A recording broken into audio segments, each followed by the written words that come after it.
Savings will not lead you to wealth, period. I know this may be too direct, cutthroat, or not blunt at all, but it's an important concept that you got to get your head wrapped around.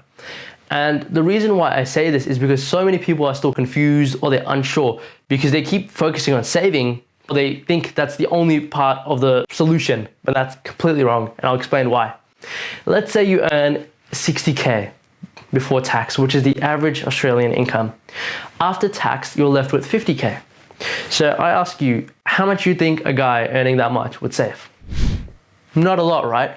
Because most of his income would be directed towards living expenses. Fair enough. But you may be saying, oh, well, not many people earn like that, yada, yada, yada. Okay, let's change the scenario. Let's say you earn 90K before tax and you're left with 70K after tax, which is a good amount.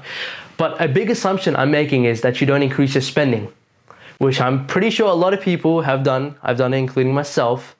So yes, you still get a sort of bigger jump, but your lifestyle inflation kind of messes up. But even taking out that variable altogether of lifestyle inflation, the savings jump isn't necessarily too big or drastic.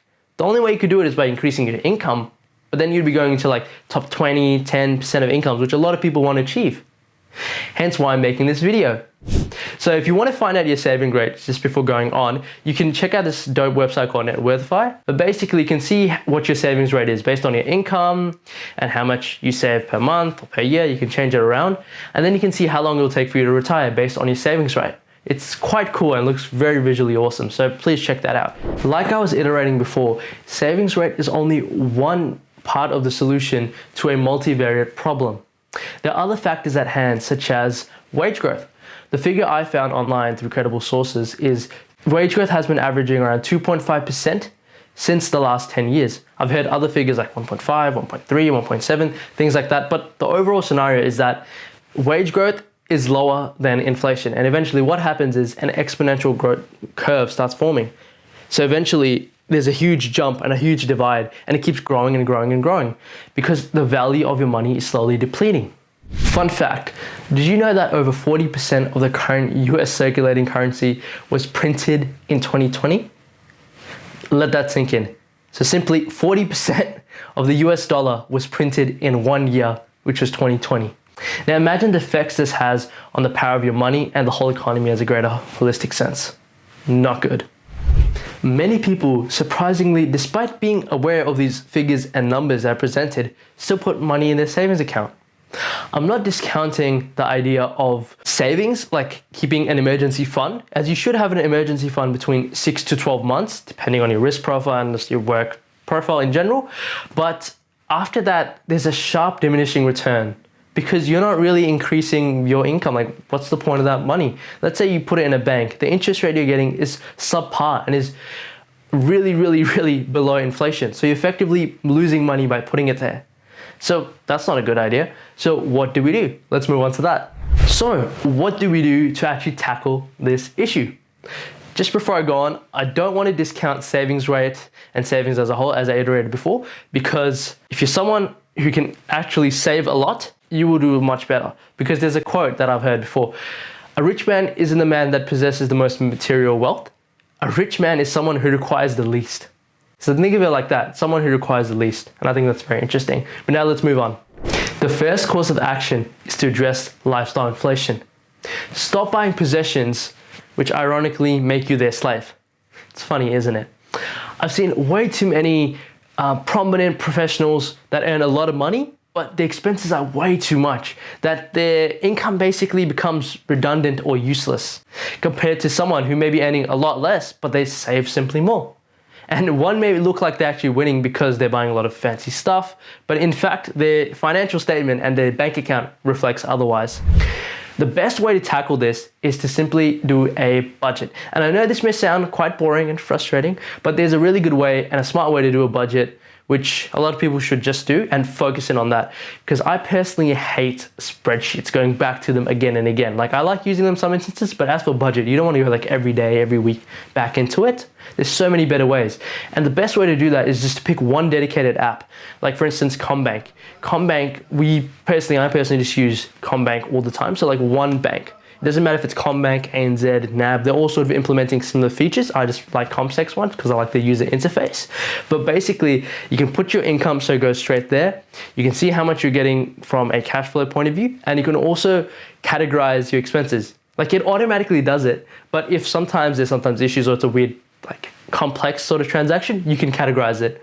So you can basically make an automated budget. And how cool is that? And personally, I'm not a fan of budgets, and neither should you. I'll make a video next week highlighting why I don't use a budget and how I actually roll with it, and it doesn't affect me. So stay tuned for that video. So subscribe now and hit the notification bell icon, or just wait till next week. Simple as that. So, but once you've made that jump to using one app, you just need to use it for a period of time just to assess where your money is going. So is it going towards like food more, like you have like 600 in food, and entertainment's not a lot, but why are you spending money on food? You can probably evaluate that and take actions to address why that is expensive, just so you get like a snapshot of where you are with your financial health. That's that. Now let's move on to the second course of action. The second course of action that you must undertake is to decide your pathway. So when I'm referring to pathway, there's generally two pathways that comes to mind. I think most people can resonate with. The first pathway is that you continue working your full-time job and you keep rising up the ranks to the corporate ladder, keep increasing your income, or you like job hop and just basically increase your income from your 9 to 5. And then you get that money and then you invest it into an asset that is hedged against inflation, or it performs above inflation. So that way you keep growing. The second pathway, what you can do is you start a business. There's a lot of upfront effort with that, but also a lot of reward in the end. So those are the two main pathways I can think of. You can sort of mix them, hybridize them, whatever you want to do. But the main goal or the main idea should be just getting your income and putting it towards some investment, like an asset, whether that be an ETF, property, even crypto, whatever you find is within your risk tolerance, and then you have a solid understanding of. Because that's how you will go to wealth, not necessarily savings. Because you can only save so much, whereas your income potential is unlimited. I don't want to drown you with endless options. Just stick to those two courses of actions and then move on from there. But I hope this video made you understand how savings rate isn't everything, as so much we're taught, save that, penny pinch that. It doesn't really matter as it's capped, right? You can't change that. You can only increase your income. And I hope what you take away from this video is that you got to keep lifestyle inflation in check. Make sure it doesn't get out of hand. You can spend some money, so you can pay yourself first. I made a video on that where you actually just like take a portion of your pay slip, keep it for yourself, and the rest just goes towards like bills or your savings. You can do that as well. But also, you got to understand what you want to do. You got to have a plan. So if you want to, you'll go to your job. Okay, so how can I get more income? What can I do to increase my skills to allow me to get compensated more? So with IT, you may want to do more certs. You may want to undertake more languages, learn more stuff here and there, and then keep increasing income. Then find an asset class where you want to put all your money in. So, or you want to go the business route, focus entirely on that business. Then once you've made a decent amount, then diversify into different asset classes. So it doesn't matter what route you go, as long as you stick to something and then you have a plan in mind. I hope this video is helpful, and I really do hope and implore that you guys take action, because I don't want to make it too complicated. I just want it to be straightforward and just boom, take action. And I'll be really happy if you guys do take action and improve your lives for the better. So thank you for watching. I hope to see you guys next week. Goodbye.